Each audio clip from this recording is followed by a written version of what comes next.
As we already know today, science is giving a strong message. The World Meteorological Organization gave the messages from the scientific community. We know now that temperature is rising. We are in 1.1 degrees already, respect to pre-industrial era. And sea is rising, the ice is melting, not only in the Arctic but also in the Antarctica and in Groenlandia. And this is, of course, creating lots of impacts. Weather is now completely different from a decade ago.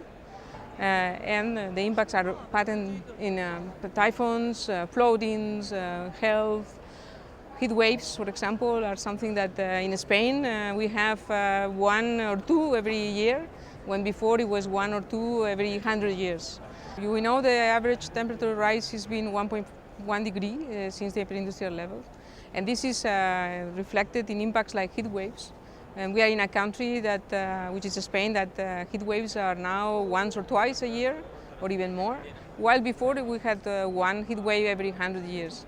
As well, we have also floodings. I mean, we have a flooding right now in the east coast of Spain, while we had a flooding 1 month ago of disastrous impacts in the country to the communities and so on. So there is no country that escapes from the impacts of climate change at the moment. So wherever you are, wherever you will be impacts of climate change. The impact of science and climate action, just a message. Scientists have been saying that for decades already.